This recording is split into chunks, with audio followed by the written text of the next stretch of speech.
हर हर महादेव सभी को। स्वागत है आपका आज के इस नए वीडियो के अंदर। और आज के इस वीडियो के अंदर हम डिस्कस करने वाले हैं class 10th maths standard set 2 का क्वेश्चन नंबर 5।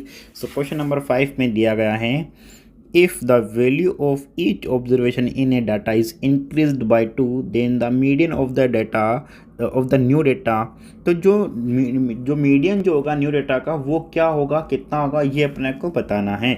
तो ये बोला गया है कि ऑब्जर्वेशन का जो हर ऑब्जर्वेशन का जो डाटा है ना, उसमें से हर को जो है 2 से इंक्रीज कर दिया जाता है हर ऑब्जर्वेशन को। तो अभी न्यू मीडियन जो होगा वो कितना होगा, तो इसका मैं सिंपली अगर आपको आंसर बताता हूँ तो वो ये है कि अगर हर डाटा में अपन +2 कर रहे हैं, ठीक है, इंक्रीज कर रहे हैं, तो उसका जो मीडियन है वो भी +2 हो जाएगा। और अगर अपन ऑब्जर्वेशन में हर ऑब्जर्वेशन में से अगर -2 कर रहे हैं तो मीडियन के अंदर भी -2 हो जाएगा। तो यहाँ पे +2 हुआ है तो न्यू मीडियन जो है उसमें भी +2 हो जाएगा। तो यहाँ पे क्या हो जाएगा, new median of the data क्या हो जाएगा, इंक्रीज बाई 2।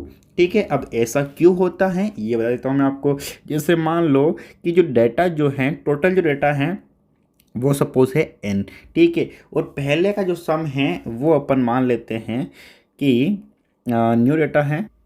पहले का जो डाटा का जो सम है सपोज वो मान लो s है, ठीक है।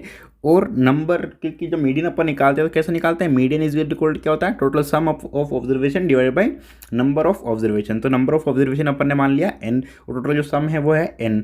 तो सम अपॉन n तो इक्वल टू आ गया मीडियन। अब मीडियन जो है इसके अंदर सभी में ऑब्जर्वेशन में से +2 हो जाता है, तो इसको अपन क्या लिखेंगे, s प्लस, क्योंकि हर में 2 ऐड हुआ है तो सभी मिला के कितना हो जाएगा, 2 × n, तो ये जाएगा +2n divided by n। Yes और नो। अब देखिए, अब पहले का जो सम था वो s था, अब का जो है वो हो गया s + 2n, और नंबर ऑफ ऑब्जर्वेशन n है, और पहले का जो मीडियन था वो था m। तो अब नया जो मीडियन है वो कितना हो जाएगा, तो इसके लिए अपन देखते हैं। यहाँ पे देखिए इस इक्वेशन के अंदर यहाँ पे मैं n को इधर क्रॉस मल्टीप्लाई कर सकता हूँ, तो s इज इक्वल टू जाएगा mn।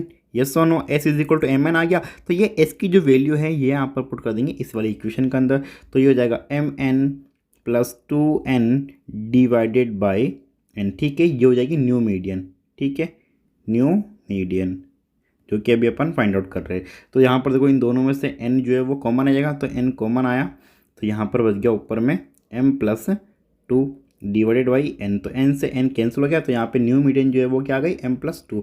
तो पहले वाली मीडियन जो थी वो m थी और अभी जो मीडियन है वो +2 हो गई। तो m + 2 मीन्स इंक्रीज बाई 2, तो मीडियन भी जो है वो +2 इंक्रीज हो जाएगी।